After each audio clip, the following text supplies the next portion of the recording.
Litigantes de México, Asociación Civil, la Universidad YMCA, el Centro de Estudios Avanzados de las Américas, así como el Instituto de Criminalística, Ciencias Jurídicas y Pedagógicas, les da la más cordial bienvenida a esta gran conferencia que el día de hoy la asociación se viste con gran humildad, con la presencia de un gran expositor, un gran amigo de nuestra asociación, el doctor Bruno Viarco Maldonado.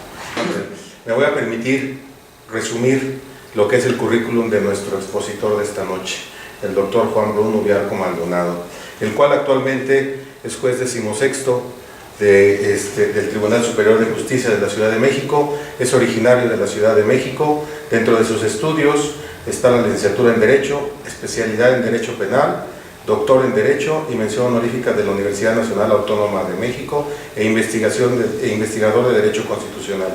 En sus actividades académicas es profesor, ha sido profesor del Instituto Nacional de Desarrollo Jurídico, de la Universidad Autónoma del Estado de Morelos, presidente de la Asociación de Exalumnos de Posgrado de Derecho, Asociación Civil, director de tesis profesionales de licenciatura, especialidad, maestría y doctorado, y conferenciante en los Tribunales Superiores de Justicia de los Estados de Morelos, Quintana Roo, Tamaulipas, y presidente del Ateneo Mexicano de Abogados. Dentro de sus publicaciones, una obra que recomendamos de sobremanera, ya que su servidor también la leyó, que es coeditor de la obra El Federalismo en México y los problemas sociales en el país. Ha sido asesor de la Asamblea Legislativa de la Ciudad de México, antes Distrito Federal, asesor en materia de federalismo y de la legislatura de la 49ª legislatura del Congreso de la Unión. Por su amplia trayectoria, por favor, recibamos con un fuerte aplauso al doctor Juan Bruno Viarco Maldonado.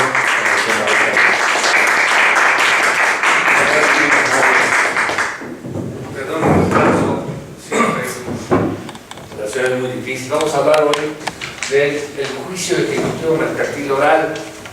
Hablar de juicio ejecutivo mercantil siempre habla de esta deuda, ya es preconcebida por las partes, con un documento regularmente preconstituido, reconocido por la ley, así que ya lo ejecutivo mercantil viene ya con esta trascendencia del juicio, ya es muy ampliamente conocido. Y luego viene el procedimiento oral mercantil, que es novedoso. El legislador ha tratado de la problemática de todos los juicios, involucrarla en el sistema oral, pretendiendo de inicio en un proceso novedoso, nuevo, vamos, en el sentido de que pretende abatir los rezagos de todo tipo, pretende que sean procedimientos con más derechos, con más claridad en los derechos, pretende que el procedimiento sea público, verdaderamente presidido por el juez, y estas pretensiones son muy amplias, de gran calado. Esa es una pena que se mandará a la justicia penal, familiar, civil, mercantil, si no progresan estos juicios. Tienen muchos problemas, es una realidad. Al abogado mexicano se le ha enseñado a razonar en una forma escrita. Razonar verbalmente es un poco más complicado. No se le ha enseñado al estudiante de Derecho de las facultades de todo el país, no se le ha enseñado a razonar así, así que es un proceso importante el cambiar este sistema al procedimiento oral. Así que de a poco la justicia oral penal, oral familiar, oral civil y ahora oral mercantil pretenden crear grandes cambios en esta administración de justicia. Vamos retrasados desde los 50, la humanidad se dio cuenta de lo grave y de las infamias que hizo Hitler y tuvo que cambiar al reconocer que habían fallado muchos sistemas jurídicos. Eso fue en el 45, fue en el 46, en el 48 se crea la ONU, así que México lleva de retraso fácilmente 60, 70 años, apenas estamos en los procesos orales. En Europa desde los 50 están estas estructuras nuevas, se han ido modificando, se han ido cambiando. Así que me parece que es normal que haya un cierto deslindamiento del escrito, de los procedimientos escritos a los procedimientos orales, y me parece también que por eso puede hacer que no fructifiquen tan rápidamente. Por ejemplo, se sabe rápidamente que los procedimientos penales están de capa caída, están colapsados, porque es un nuevo procedimiento. Entonces, para que haya una policía de investigación, un juez oral conocedor, litigantes conocedores, se va a tardar un tiempo. Entonces, tal vez es por eso que ya el legislador mercantil ha tratado ya de involucrar estas nuevas ideas en dos juicios importantes. En lo que fuera ordinario mercantil, ahora es ya un oral mercantil, y le ha puesto una suma importante ya de 600, ahorita vamos a ver exactamente, un poco más de 600,000 pesos. Hacia abajo todos los juicios pueden ser orales, mercantiles. Entonces yo soy su servidor, Bruno Uriarco. Vamos a ver, entonces está primero dando las directrices generales del juicio oral mercantil, porque y desde luego antes identificar entonces que estamos viendo el procedimiento del juicio ejecutivo mercantil oral. Ejecutivo mercantil oral. Iba a entrar para el 22 de febrero, es decir, para hoy, para estos días iba a entrar el procedimiento mercantil oral.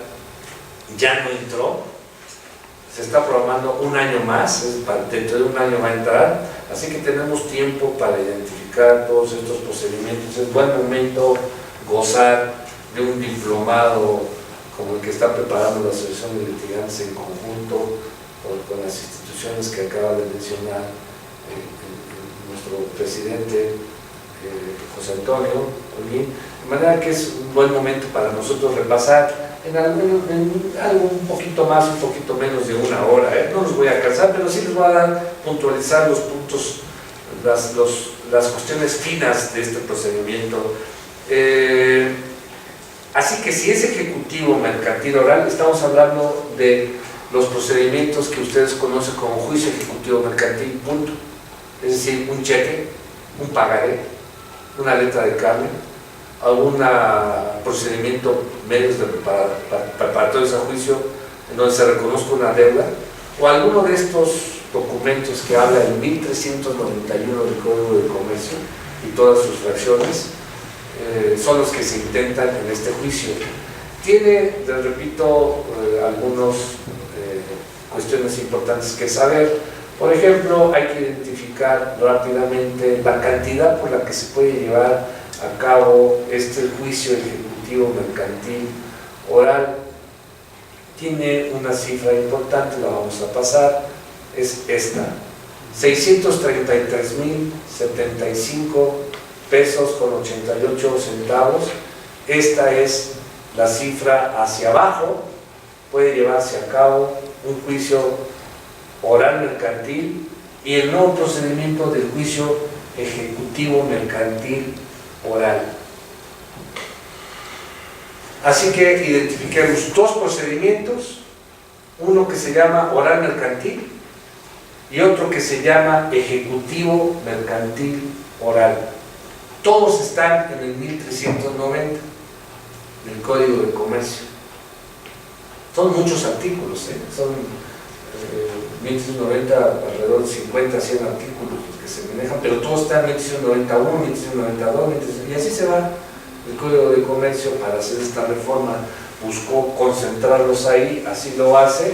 Entonces yo les pido por favor que tengan presente que es el Código de Comercio lo que estamos hablando, 1390, y toda la numerología que se refiere al juicio oral mercantil y al juicio oral ejecutivo mercantil. Así que todos los juicios que no rebasen 633,000 pesos, 75 pesos, perdón, 633,075 pesos con 88 centavos, puede ser oral mercantil, los que antes eran ordinarios mercantil, las características, por ejemplo, un pago de pesos de una deuda por el estilo, de esa cifra, ahora es oral mercantil.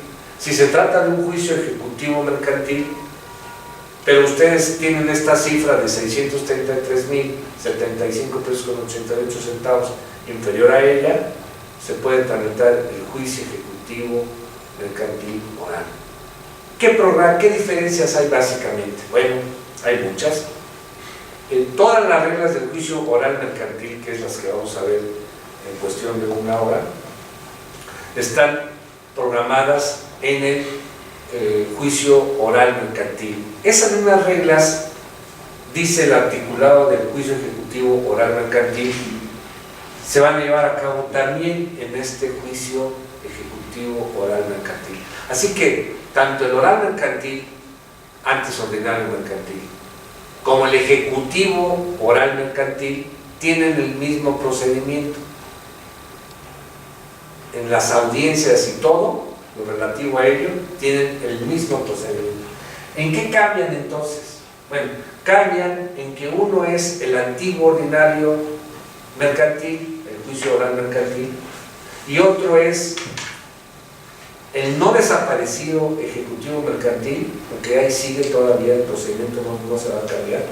Ahora también se puede llevar en el juicio oral mercantil y aparentemente debe ser más rápido. Fíjense que el juicio ejecutivo mercantil, el regular, el que siempre ha existido, el que ustedes conocen, el que normalmente hasta uno de litigante, de abogado, de estudiantes, casi de los primeros asuntos que lleva uno, o un divorcio, o un ejecutivo mercantil, no una pensión, no se estén de acuerdo, pero más o menos es los primeros asuntos que lleva uno, más o menos son esos. Este juicio cambia el ejecutivo mercantil se programó para que fuera muy rápido, vamos rápido a pasar los días. Se presenta la demanda, después del reemplazamiento debe de pagar. Es al primer auto en forma que dicta el juzgador en el procedimiento, es un auto de embargo. Entonces, está programado para terminarse en alrededor de 3 meses, pero en la práctica los juicios ejecutivos mercantiles duran mucho tiempo. Para abatir el rezago, se aprobó por el Congreso de la Unión el juicio oral ejecutivo mercantil, que en efecto es un poco más rápido las audiencias, pero bueno, ojalá que la idea de que salga más rápido el procedimiento así sea. Vamos a repasar entonces, a sabiendas que el juicio oral mercantil, antes ordenado mercantil, y el juicio ejecutivo mercantil con el procedimiento oral mercantil es el mismo procedimiento. Voy a repasar una por una las reglas del procedimiento, pero primero, antes de hacer eso, voy a identificar rápidamente, aunque probablemente ya lo sepan porque son los mismos principios del juicio oral penal. Existen los principios del juicio oral civil, oral mercantil, oral familiar. Son los mismos principios, En realidad no se cambia, no se pone, no se descubre el hilo negro está descubierto desde hace mucho. Los primeros juicios eran orales, en efecto, identifiquen ustedes, antes no había ni papel, ni máquina, ni menos computadoras, ni iPad, nada, se escribía en la tradición del juicio oral, en Roma, en Grecia, en China, en cualquier parte del mundo antiguo, pues, en forma oral, y se rescataban algunas notas. Entonces, así que el juicio oral no es algo novedoso, ojo, no es algo novedoso, es muy antiguo el juicio oral. El juicio escrito fue posterior a cuando ya avanzó la escritura, el papel, la identificación del papel, la tinta que se descubrió que ya se manejaba con más, luego la imprenta, en fin, hay algunas cosas ya más modernas hasta llegar ahora a las computadoras, pero en realidad, repito, los juicios orales son muy antiguos, son los primeros juicios de la época de la humanidad, así que estos principios son igual de antiguos, y repito, en Europa y en Estados Unidos por tradición todos los juicios son orales en el common law, si ustedes lo recuerdan, y en Europa todos los países que tenían juicios escritos lo cambiaron a partir de la Segunda Guerra Mundial, al descubrir 6 millones de judíos muertos en los campos, al identificar que habían muerto en la Segunda Guerra Mundial 60 millones, 70 millones de personas.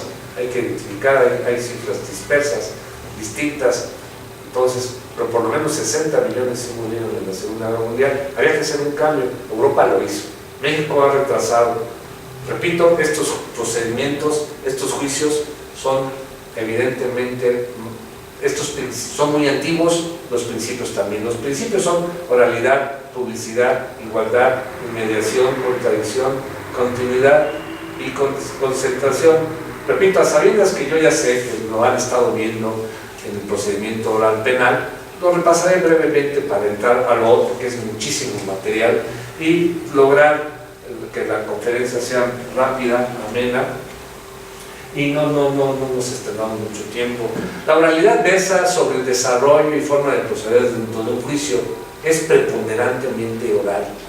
En los juzgados orales civiles, orales mercantiles, orales familiares y en el juicio ejecutivo mercantil, rechaza el juez todas las promociones. Solamente se pueden hacer alegaciones orales en las audiencias. Es decir, no debe uno de presentarse sin saber el procedimiento. Sucede igual en la materia penal. Si no conoce uno el procedimiento, hay que ir asesorado por alguien. Hay que tener, hay un cambio muy importante en la materia penal. En la materia penal, recuerden ustedes que hay un Código Nacional de Procedimientos Penales, es nacional. Hay que saberse el código desde el principio a fin para ser un buen procesualista. Ahora, no es tan difícil, es leerlo. El maestro Samuel Ahumada decía, la letra con sangre entra, refiriéndose a que el esfuerzo de leer es lo que da conocimiento del derecho. No hay otra forma. Sirven los cursos, sirve la tele en algunos casos, cuando son buenos ponentes, sirve la tecnología de ver algunas cosas, pero no hay todavía ninguna forma de conocimiento más amplio que leer en el derecho. Así que les recomiendo que repasen, por si quieren rápido aprender el procedimiento penal en el Código Nacional de Procedimientos Penales. La publicidad se debe dar a conocer el demandado, qué es la demanda, el material probatorio de las partes, la posibilidad de ser las pruebas objetadas, argumentadas, desvirtuadas, y identificar a cada una de las pruebas con un valor jurídico. La publicidad tiene un efecto de identificar quién tiene verdaderamente la razón a través de las pruebas.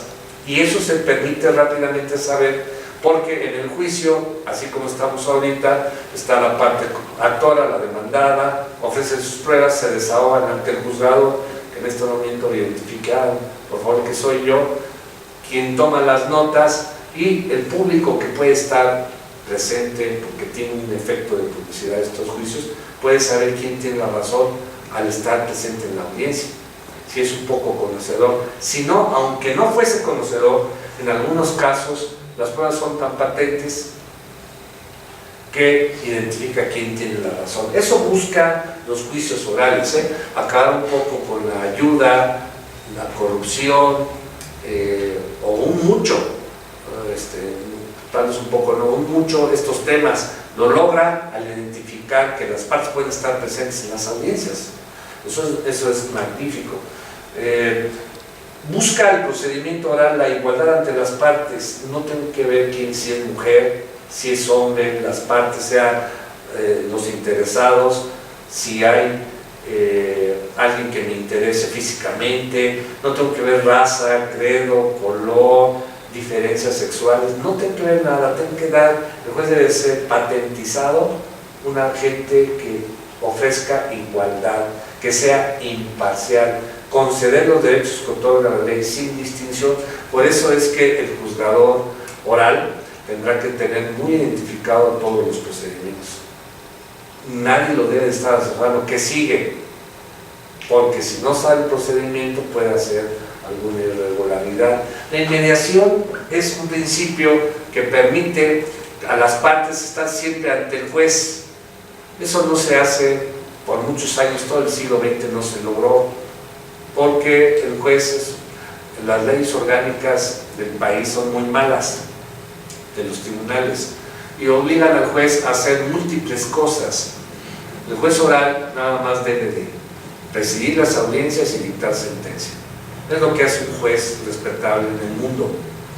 Actualmente, en los procedimientos regulares, el juez tiene que cuidar a su personal, hacer sentencias, presidir audiencias, atender al Consejo de la Judicatura, todas sus peticiones, a las visitas, en fin, una serie de cosas, de actividades que están tan numeradas como 40, 50 actividades por ley orgánica, pues no lo puede hacer el juez. En cualquier lugar del mundo hay un funcionario que se llama clerk, es decir, aquel que administra el juzgado, y ese administrador hace todo lo que ahora hace el juez mexicano. Con el juez oral, de todos los procedimientos penal, civil, familiar, mercantil y de todos los que sigan, ahora viene también el procedimiento laboral ya integrarse al Poder Judicial, tanto de la Federación como de los locales. El juez tendrá mayor respeto, tendrá que tener la investidura, la toga, las salas orales y nada más dedicarse a dos cosas exclusivamente: a presidir las audiencias, que es la inmediación, esta calidad que tiene el juzgador de conocer a las partes y conocer su asunto, que es una queja muy antigua de las partes. Ni conozco al juez y ya me sentenció, no me dejó hablar, no me dejaron ni decir nada, no pude ofrecer mis pruebas, él nunca quiso oírme. No es una vanidad fatua del juez actual, regular de los procedimientos, sino es una carga de trabajo intensa. Fíjense ustedes, reflexionen un poquito. Por todo el siglo XX y lo que va del XXI ha habido secretarios de acuerdos. ¿Esos secretarios de acuerdos para qué están? Para hacer el acuerdo administrativo de los procedimientos. No, la ley orgánica dice que el juez es el responsable del acuerdo y tiene que revisarlo él, a su costa. Es decir, a su costa, que si sale algo mal, él es el responsable. Entonces, el juez tiene que dedicarse del tiempo de las mañanas, fácilmente un 70% a sentencias o más, o un 90%. Entonces no tiene tiempo de atender a las audiencias. Entonces no es una cuestión de vanidad ni de ser fatuo el juez por no atender a las partes, sino que estos procedimientos y estas reglas de la ley orgánica antiquísimas, no contemporáneas, no modernas, han hecho que el juez se retrase en la atención al público. Entonces ahora es más importante el principio de inmigración, que el juez esté en las audiencias, que el juez vea a los testigos si están diciendo la verdad, cómo se desahogaron las pruebas y casi que de inmediato pueda dictar una sentencia porque lo tiene fresco en su mente qué fue lo que pasó. Entonces el principio de inmigración permite, entonces, insistimos, en que pueda el juez identificar las pruebas y si tenía la obligación el juez, repito, de muchas cosas, ahora tendrá la de atender audiencias y dictar sentencias. De primera mano el juez conocerá todas las pruebas y el juez otorga un valor ya de hecho al estar presente de todas las pruebas. Luego el principio de contradicción refiere que las partes, sea en el juicio, sea en la audiencia, no por escrito nada más, puedan poner sus pruebas y contradecir a la otra. Es decir, yo soy culpable y decir el otro, perdón, tú eres culpable, la otra parte, no, soy inocente. Tú me debes, decir el otro, no te debo, ya te pagué. Yo ofrecer las pruebas del pagaré, tú puedes ofrecer las que ya me pagaste, las que consideres oportunas. Entonces la contradicción es enfrentar a las partes en estos lugares de juicio, oralmente, abiertamente, y puedan contradecir los hechos en que se sostenga la demanda. Puede haber un contrahecho, una respuesta al hecho. Eso es muy importante. Y ahora la contradicción obliga a que todos los testigos que, por ejemplo, declararon, depusieron ante el Ministerio Público, tienen que deponer ante el juez. Antes su solo dicho hacía prueba plena, ahora no. Si no vienen o se contradicen, el juez puede tener como prueba negativa ese resultado de la deposición de los testigos, o si no vienen, no hace prueba plena el que haya quedado en actas su declaración. Tan es falsa o tan tiene dudas que por eso no vienen los testigos. Habría que analizar por qué no vienen. En fin, son nuevas ideas, hay un garantismo más amplio en los procedimientos orales. Así que contradictoriamente una posición refleja la inocencia y la oposición de hecho la autora de decirle que es culpable. La contradicción no tiene límites y en la forma de que se contradigan las partes para sostener que debe o que no debe es donde se aprecia quién tiene la razón. Por eso el juez debe estar presente. Las partes tienen entonces el derecho de interrogar, contrainterrogar y si es necesario volver a interrogar. Antes no, era interrogatorio y contrainterrogatorio y se acabó. No, ahora es más amplio el derecho. Ahora es más importante preguntar que decir posiciones o interrogar. Ahora hay que preguntar. Ahora las reglas son distintas ya. Antes eran más rigurosas, ahora son, mientras sean legales las preguntas, no estén destinadas a confundir al testigo, es suficiente para que el juez las acepte. Con una nueva idea de interrogatorio, el interrogatorio tradicional tan difícil se elimina. La continuidad del procedimiento oral, una justicia lenta es una justicia que genera agravio.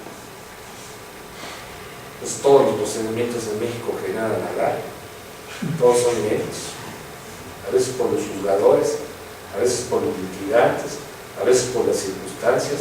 Pero yo creo que sí es tiempo de cambiar.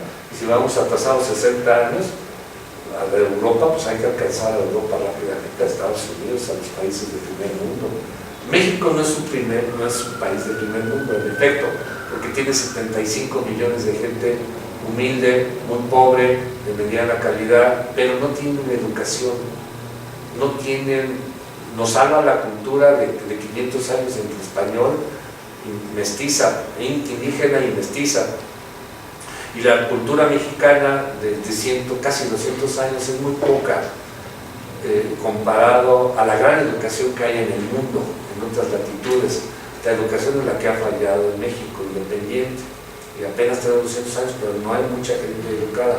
Por eso se prefiere el chiste, la broma, lo digo en camaradería con ustedes, aunque sé que estoy filmando, pero lo digo muy en serio. Si ustedes se dan cuenta, los programas de rating son de puras bromas y puros albures y de muy baja calidad los actores. Baste ver toda la programación de Televisa. Después ya no está ahora Joaquín López Dóriga, ahora hay puros programas de así, puras vulgaridades. Es algo normal en un país donde nos falta muchísima educación. Mucho haría Televisa de cambiar su programación y tratar de ser educativo, pero si ponen, yo les pregunto a ustedes, ¿prefieren estos programas o una obra de arte o una ópera o algo así? Pues probablemente nadie los vería, ¿verdad? Entonces es tiempo también de reflexionar muchas cuestiones del país. Todo tiene que ver, todo se entrelaza, los juicios, la educación, la cultura. Por eso es importante invertir en cultura, invertir sobre todo en educación. La educación es muy importante, hay muy pocas universidades, hay muy poca gente más. Miren, les hago la reflexión de todas las cédulas profesionales, era ahorita como 11 millones de cédulas de todos los tipos de la Secretaría de Educación Pública. Más de la mitad ya murieron los profesionistas. Y entonces para 120 millones de personas, nada más 5 millones titulados, es muy bajo. Es muy bajo, es una reflexión rápida. Entonces por eso entienden ustedes que funciona muy rápidamente el delito, el narcotráfico, porque hay mucha gente de donde echar mano. Hay que tratar en lo que a nosotros corresponde, que es la abogacía, las leyes, que todos hagan lo mejor y hacer nuestro esfuerzo para contribuir a la educación, a la cultura. La concentración de los juicios quiere decir, el juez en el menor número de audiencias, con los datos y objetos de mayor señalamiento, cohesiona y valora la prueba para dictar una sentencia precisa, con un verdadero y real identificar. Hay dos principios en el derecho que a veces la prueba real y la prueba formal no plenamente se identifican. Una cosa es lo formal, lo que se demuestra en juicio, y otra cosa es lo real, lo que verdaderamente pasó. porque a veces el litigante no tiene la experiencia suficiente para demostrar lo que verdaderamente pasó, lo real, y solamente puede probar algo. Entonces ahí demuestra rápidamente lo que les he estado diciendo, que la falla de las universidades. Hablo en general, yo soy de la UNAM, ustedes estudian mi currículum, no quisiera hablar de ninguna en especial, hablo en todas, no le enseñan a los alumnos, no nos enseñan verdaderamente cómo ofrecer pruebas, los requisitos de las pruebas, cómo desahogarlas, cómo ofrecer pruebas, todos los tipos de juicios que hay. Debería de ser así. Entonces las universidades están muy retrasadas. Les diría yo, ¿quién sale de la universidad siendo abogado? Al momento de decir sí protesto, ya es un abogado. Pero ¿qué tanto nos falta para ser un buen abogado? Un abogado conocedor. Entonces, en eso hay que luchar desde las presidencias de los alumnos, las asociaciones de litigantes, los jueces, los abogados que tienen como Blanca o como ustedes, compañeros, ya muchos años en el litigio. Somos nosotros los que debemos de cambiar, porque los que están adentro, los alumnos, no lo saben y creen que están en lo mejor. No es verdad. Comparen ustedes Oxford, Harvard y otras latitudes, todo el día está uno estudiando, todo el día. Y aquí en las universidades puedes flojear un poquitín o mucho, consigues los apuntes al final, estudias como loco y pasas la materia. En otros lados no se pasa así, hay que estudiar, y además te ponen casos prácticos. Los casos prácticos, ¿quién te enseña en las universidades mexicanas a resolverlo? Por eso el diplomado que presenta la Asociación de Litigantes en la Unión de las Universidades es que se va a lo práctico, al conocimiento real, al verdadero conocimiento. Y entonces, ya teniendo estos principios, imparcialidad del tribunal, oralidad, inmediación, publicidad, contradicción, igualdad, continuidad, concentración, se da la verdadera lucha en un juzgado de esta naturaleza, los juzgados orales. Un verdadero cambio. Sí se necesitan cambios en las universidades, es evidente, se necesita que no sé, se me ocurre, voy a hablar en voz alta, que los alumnos estudien oratoria, que los alumnos tengan práctica de todas las materias procesales, que los alumnos conozcan el juicio de amparo verdaderamente, no con la idea de pasar con 10, sino con la idea de saber hacer un amparo. Entonces sí hay mucho por hacer todavía en la carrera, y yo creo que ya las universidades hacen su esfuerzo, tienen su dinero acotado, las privadas tal vez que les falta la idea, como las que tiene José Antonio, de involucrarse en cambios a los procedimientos de las materias, al temario, y hacer, si no es posible de otra forma, con diplomados y concursos, especialidades en maestrías y doctorados. Así que, pero sí, ya conociendo el procedimiento, tiene su generosidad los procedimientos orales. Tal vez en este momento no han triunfado en México, pero yo espero que en algunos años más sí lo hagan. Ya sabiendo entonces estos principios, vámonos a uno por uno de las reglas. Seré, desde luego, aprovecharé todos los detalles, son muchas reglas, pero sí son nutritivas. Si en algún momento ustedes quisieran hacer una pregunta, hagámoslo de esta forma. Ustedes pregúntenme, por favor. La cuantía entonces que se conoce, el procedimiento oral mercantil y el juicio ejecutivo mercantil, es de 633.075 pesos con 88 centavos. Este juicio entonces se sustancia con las reglas del 1339 del Código de Comercio. Muy amplio el texto del artículo, les pediré que en algún momento lo lean. 1339 del Código de Comercio. Para determinar la competencia de los juzgadores, solamente se ve a la suerte principal, no importa los intereses. Es decir, puede deber 500,000 pesos de suerte principal y 1,5 millones de intereses, no importa, solamente va uno a la suerte principal. No hay recursos ordinarios. Esto tiene un doble discurso, una cuestión de aprovechar tiempos, y hay una posible violación de los derechos humanos de la Convención Americana de Derechos Humanos, que dice en la convención que el país que firma el tratado debe de dar a todos los procedimientos un recurso sencillo, la apelación. Aquí se elimina. La Corte ha decidido en algunas tesis aisladas que aunque no haya recurso, no hay violación de derechos humanos.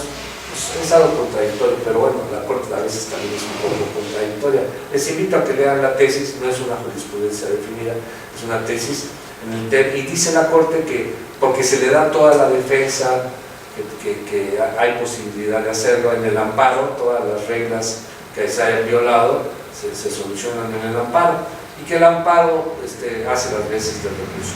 Les pediré que vean esa tesis, por favor.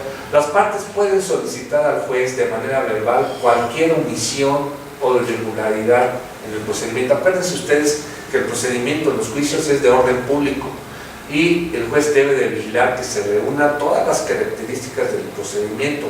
Es regla constitucional, recuerdan ustedes, el artículo 14 constitucional dice: los procedimientos en México deben de estar establecidos, desarrollados mediante el procedimiento previamente establecido.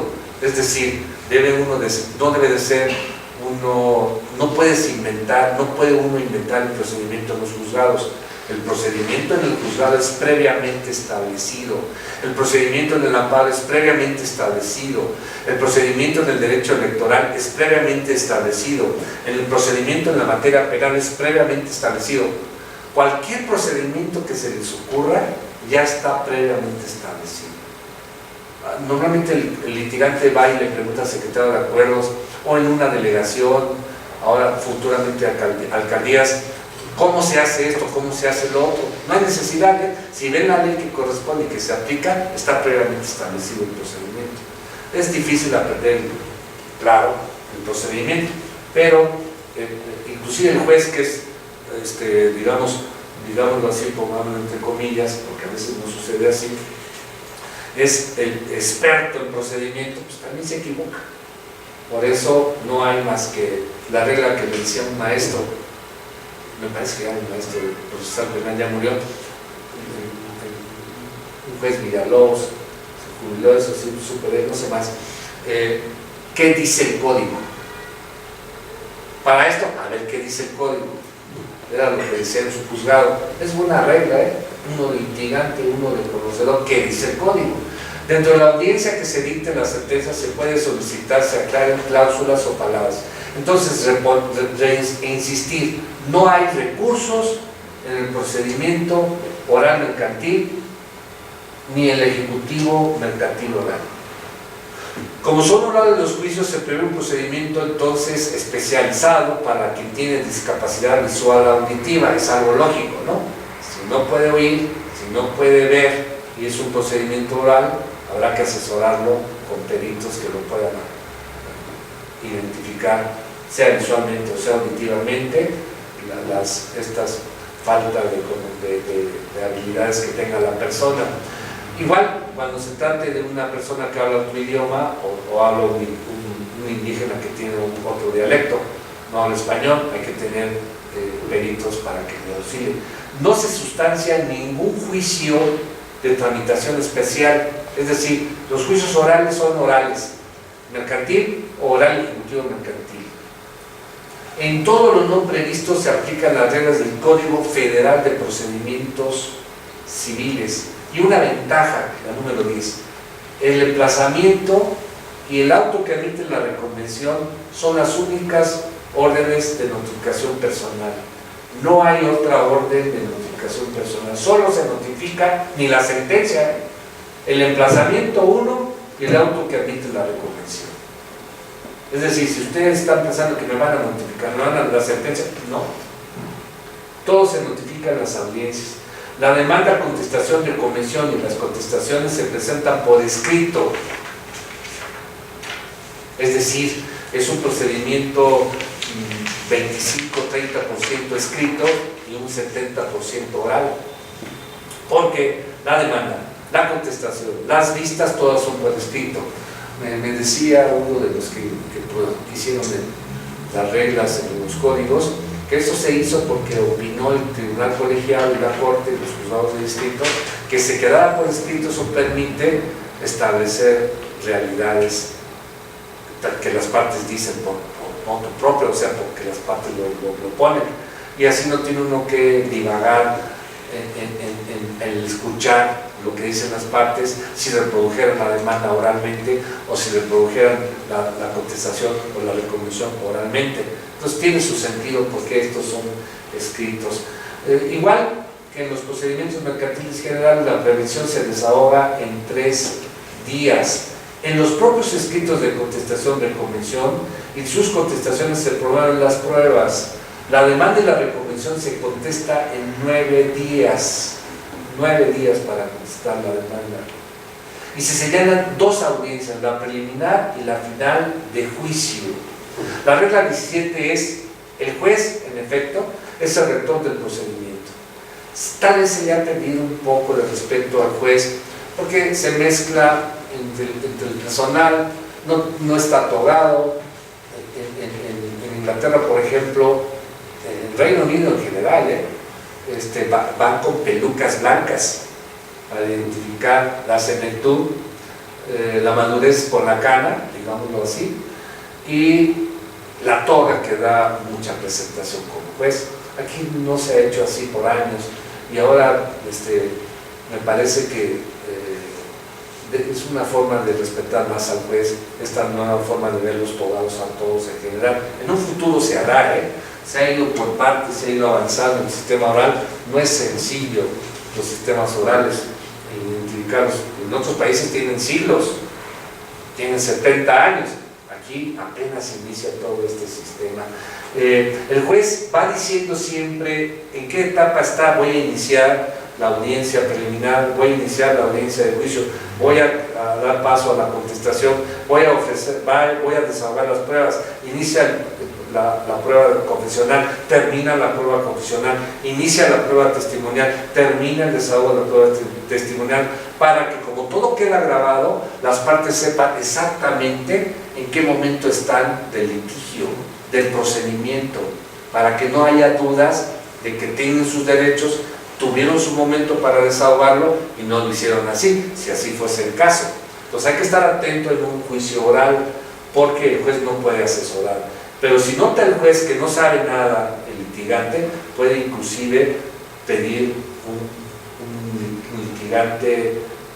puede pedir un defensor de oficio. Y eso sería penoso para alguien que no preparó su audiencia. Por eso sí es importante preparar las audiencias de carácter oral. Lo novedoso en la audiencia preliminar es sin duda la fijación de acuerdos sobre hechos no controvertidos.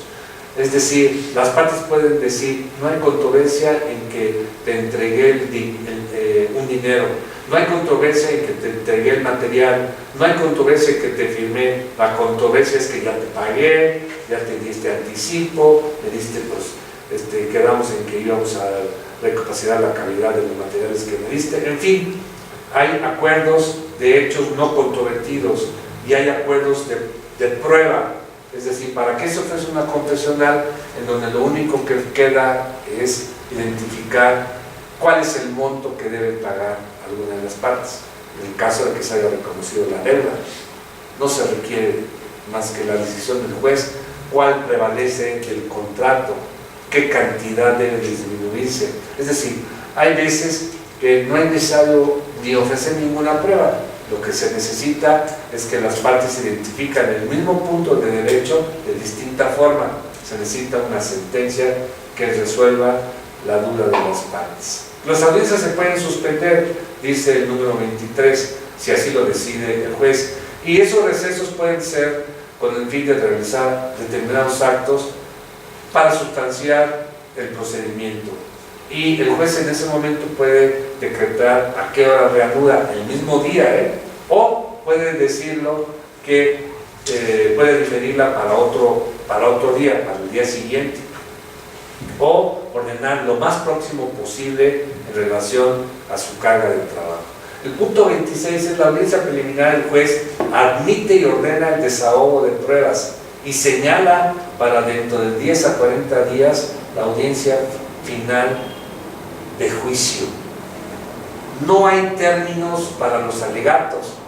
Los alegatos se pueden decir hasta 15, no hay término, me refiero en el sentido de que debe ser desahogado en la propia audiencia y tienen nada más un mínimo tiempo de 15 minutos máximo para poder hablar y definir por qué debe de ganar alguna de las partes. Los incidentes se tramitan oralmente en las audiencias. En esos incidentes se pueden ofrecer pruebas y desahogarse incluso en audiencia especial. No puede dictarse sentencia definitiva sin resolver los incidentes. Es algo lógico. Si todavía hay una cuestión pendiente de resolverse, no se pudiera dictar sentencia en el fondo del negocio. Ahora a las posiciones se les llama interrogatorio. También es algo lógico, porque la posición era en el antiguo fuero juzgo del siglo XII, fíjense, del siglo XIV. La posición de la parte demandada es que debe parcialmente la deuda. La posición de la parte actora es de que le deben el 100% de la deuda. Hagan las preguntas, hagan posiciones. En realidad el término posición fue usado por esta forma de situarse a alguna de las partes en las características de su defensa o de su contradefensa, de su demanda o de su reconvención o de su contestación, pero en realidad lo que hace en una posición son hacer una pregunta, ¿no? Es un interrogatorio, es un interrogatorio. Entonces, es interesante el registro del juicio oral, identificarlo, que hace prueba plena. La pura, el señalamiento de la grabación en cualquier lugar puede hacer prueba plena. Es decir, ustedes piden que se les expida el disco de grabación y en algún otro procedimiento ese disco hace prueba plena. Es como si fuera una copia certificada. Los documentos que presentan las partes pueden ser objetados en la etapa de emisión de pruebas en la audiencia preliminar. 39. Los presentados con posterioridad podrán hacerlo en la audiencia que se ofrezcan siempre y cuando haya esta relación de pruebas supervenientes. Acuérdense rápidamente cuáles son los requisitos de las pruebas supervenientes. Deben de ser ofrecidas, claro, con posterioridad al periodo de pruebas, por los siguientes motivos. No se conocía su existencia, fue una prueba que se hizo, que se creó con posterioridad al periodo de pruebas, o se solicitó previamente un archivo y no se entregó. Ese tipo de pruebas se llaman supervenientes. Vinieron después del periodo de ofrecimiento de pruebas. Claro que también aquí en el procedimiento oral, antes mercantil, antes ordenado mercantil, y en el procedimiento ejecutivo mercantil se puede hacer un desconocimiento del documento, es decir, una impugnación de falsedad del documento. Y para que vean que es el mismo procedimiento el que se tiene en la materia civil, familiar, mercantil, todos tienen una cuestión en común: la teoría del caso. La teoría del caso no es únicamente para la materia penal, es para todos los juicios orales. La teoría del caso es la historia que el abogado quiere que acepte el juzgador. Plantea sobre ella la forma en que ocurrieron los hechos, la responsabilidad o no del acusado. Es la trama que formaliza el abogado a través de la parte, claro, pero está representada por un abogado, que es el juicio. Y claro, como cualquier buena trama, normalmente incluye una narración, personajes, escenarios, elementos temporales, acción y sentimientos. Imaginen ustedes en un momento dado, y esto es muy dado a resolverse en las salas orales, que el juicio es una obra, es una película. Imagínenlo. Cierren un poquito los ojos o abriendo los ojos, pero relaciónenlo como si se lo imaginan. Es una obra, es una película donde ustedes presentan la demanda y su contraria presenta todo lo que pasó en contra de esa demanda. Esos son los juicios. Las pruebas que se traen. Vuelvan a imaginarse que es una película. Al final de las pruebas que se desahogaron en la película que ustedes hicieron, se va a dictar una sentencia. ¿Quién tiene razón?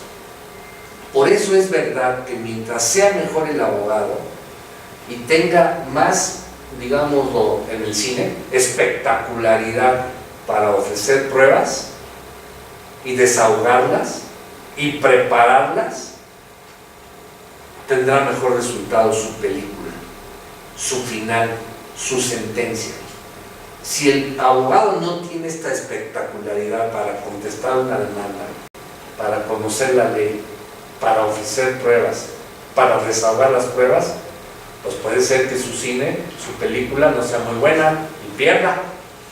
Así que por eso siempre se piensa que mientras sea mejor el abogado, tiene más probabilidades de ganar.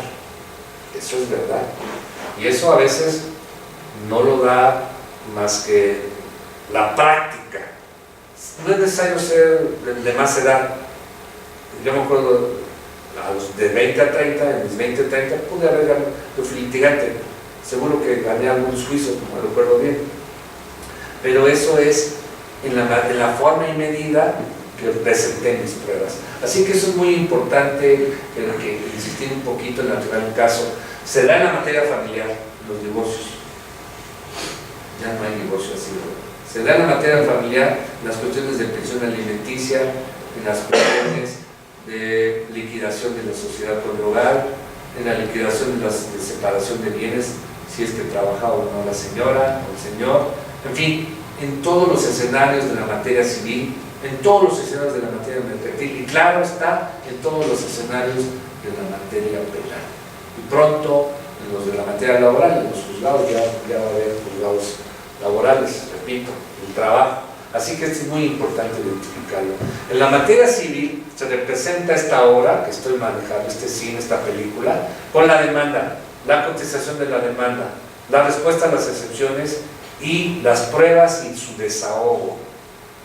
Los hechos, el derecho, la prueba. Lamentablemente estas etapas no se identifican en la universidad.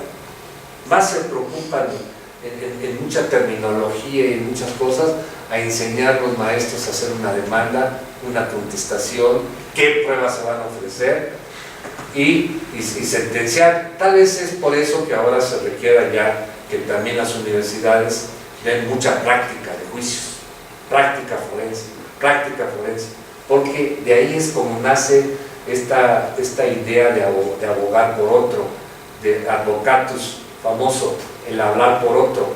La carrera no da para ser político, no da para tener cargos administrativos.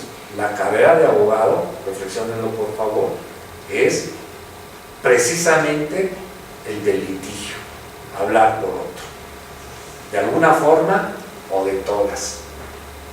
Con el paso de los años se ha desvirtuado la carrera en México, tal vez en el mundo, no lo sé, pero no es para política. Esto es ciencias políticas, no, el que estudia abogado es para llevar juicios o estar en el otro lado, ¿no? Para estar en la judicatura. Reflexionenlo si me equivoco.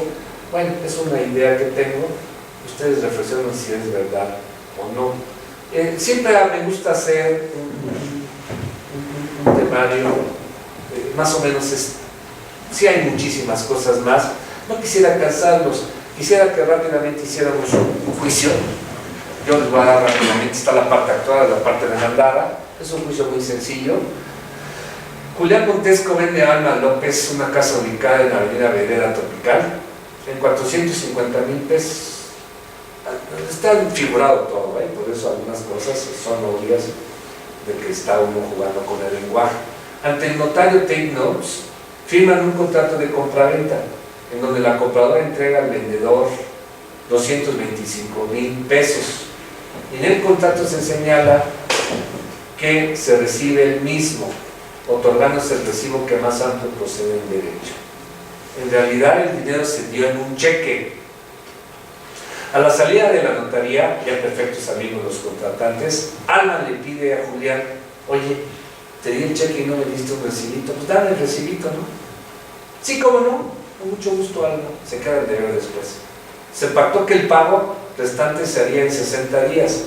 Por falta de liquidez, Alma ya no le paga a Julián. Se pactó una pena convencional de 250,000 pesos. Formular la teoría del caso, la parte actora, la parte demandada y las pruebas. Bueno, voy a insistir, no es tan sencillo que se quede con ustedes el caso. Julián le vende a Alma una casa de 450,000 pesos, ya no hay de ese precio. Si quieren le podemos poner un coche deportivo, 450,000 pesos. Ese hacen un contrato, le dan la mitad de ese de 450,000 pesos. Lo hacen ante notario.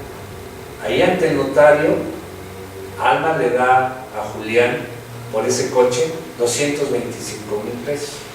En realidad, solamente se dio un cheque de 250,000 pesos. Pero a la salida, después de algunas pláticas, el coche te va a gustar, está muy bonito, un Mercedes que te va a encantar.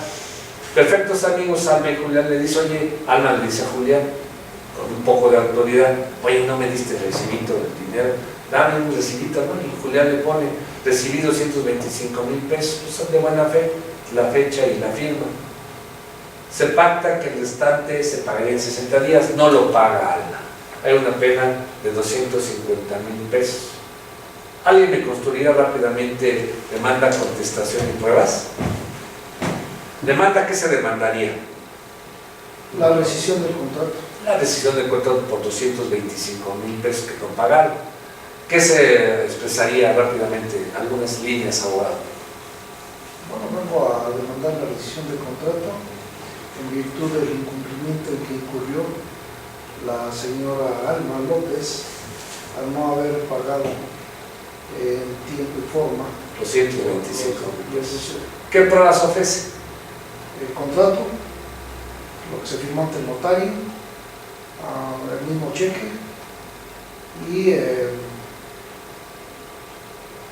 la testimonial también podría haber testigos, pero no estoy poniendo testigos. Basado en nada más en mi dicho, no hay testigos en este momento.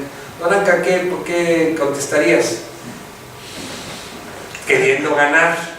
Claro, porque las partes siempre quieren ganar, porque si quisieras confesarte y decir sí esto, sí lo otro, queriendo ganar, ¿qué contestarías?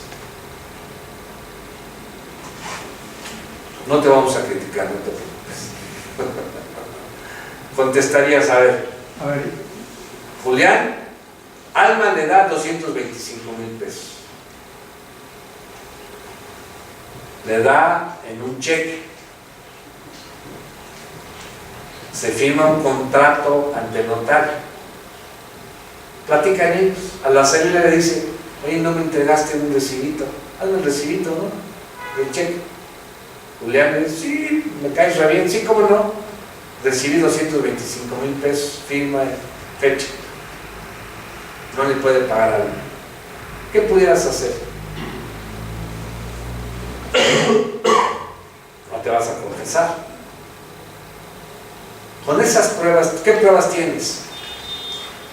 Tengo un recibo. Un recibo. Tengo un recibo. Y un cheque. Y un cheque. Ese cheque y ese recibo, ¿de qué cifras tiene? 225,000 pesos, ¿no? Que es la cantidad que... El total de esos dos, ¿cuánto te da? La cantidad total. 450,000. Entonces, si fueras un poquito maquiavélico, que muchos abogados de ellos son, como que El Príncipe es su libro de cabecera, aunque no lo saben, no lo saben, pero sí lo es su libro de cabecera. El fin justifica los medios, yo ya te pagué. Pues ya sí, aquí están los documentos. Sí, eso va a decir que ya le pagó y exhibe los documentos como prueba fehaciente. Contesta en la vista oral, en la audiencia, no es cierto, tú nada más me diste un documento, pero no hay más pruebas. ¿Cómo se dicta la sentencia, compañero? Presidente, tú me... Considero que se dictaría a favor de Gonzalo. Pues sí, porque ya pagó, hace prueba plena los dos recibos. Entonces la buena fe no sirve en los juicios, para que sepa, para que sepa que no es tan sencillo ser buena gente. Es preferible siempre estar bien asesorado, porque el juicio se pierden así, así, claro, porque dirán, eso no pasa. Claro que pasa, claro que el litigante avesado, la experiencia le permite formular una defensa que todo mundo la va a creer. Y además se sostiene a sabiendas del derecho penal y la declaración ante falsedad ante autoridad judicial. Lo dicen con mucha seguridad y ya no van a cambiar de opinión, porque si cambiaran de opinión es una declaración falsa ante autoridad judicial. Entonces hay reflexión de lo claro, a veces es más la ética. Por eso siempre se dice, es un refrán de hace mucho tiempo que permitirá la reflexión siempre, más vale un mal arreglo que un buen juicio. Más vale un mal arreglo. Así que estas etapas de acusación, exposición de defensa, pruebas, desahogo de pruebas, alegatos finales, deliberación, lectura de resolutivos de sentencia que se dan en el oral penal, que esta es una gráfica del oral penal, también sucede en el oral civil, en el oral familiar, en el oral mercantil. Es la línea de seguir los juicios orales, es una misma cosa. Claro, lo penal es de impacto, es con muchas particularidades, con policía de investigación, claro, no estoy hablando que sean los mismos procedimientos. En el juicio oral familiar, por ejemplo, son procedimientos muy sencillos, inclusive un divorcio que las dos partes están de acuerdo, luego se arrepienten de divorciarse, ahí andan dando más malos pasos, mal queda uno. Entonces, pero son procedimientos muy sencillos, los orales familiares no son iguales, pero todas las etapas se dan en estos juicios orales, mercantiles y civiles. Y quedarían muchas cuestiones todavía que programar. Nuestro diplomado son 120 horas, no nos da tiempo y no quisiera yo agobiarlos. Les puedo yo con mucho gusto a los que están presentes que les mandáramos el material, querido presidente. Entonces me parece que, pero sí ya permite, entonces podría yo terminar la conferencia de la siguiente forma. Entonces, hay una igualdad de procedimientos entre el juicio oral mercantil y el juicio ejecutivo mercantil oral. El nuevo juicio ejecutivo mercantil oral. 1. 2. El juicio oral mercantil es el anterior ordinario mercantil, con la identificación que 633,000 pesos hacia abajo puede llevarse este tipo de juicios. Hacia arriba todavía no. El juicio oral mercantil es así, pero el procedimiento ejecutivo mercantil oral se va a poder llevar hasta 4 millones. Va a entrar de periodos de un año. El primer periodo entrará hasta el 2019. No se logró para este año. Iba a entrar en el mes de enero-febrero, les repito. No se pudo. No hubo dinero para desarrollar los juzgados en todo el país, porque es una reforma nacional, es mercantil. Acuérdense, el Código de Comercio es nacional, es mercantil. Esa sería la segunda reflexión. 3. Claro está la diferencia entre el juicio oral mercantil y el juicio ejecutivo oral mercantil, en que siga habiendo una ejecutividad en el segundo procedimiento. Es decir, para que haya juicio ejecutivo oral mercantil, pues tiene que haber un documento que traiga aparejada de ejecución, un cheque, un pagaré, una letra de cambio o cualquiera de los que reflexiona en ellos el artículo 1391 del Código de Comercio. Así que sí es un gran avance. No obstante, la última reflexión para cerrar las ideas, no obstante que el juicio ejecutivo mercantil se programó por el legislador para que fuera muy rápido, para 3 meses, en la realidad se tarda a veces años, por lo menos un año, por lo menos 9 meses, y si se descuidan hasta se caducan los asuntos para la parte actora. Entonces hay que reflexionar que este procedimiento oral ejecutivo mercantil dura 2 meses, muy poco el tiempo, entonces sí se ganarían meses. Más o menos eso es todo. Muchas gracias, compañeros.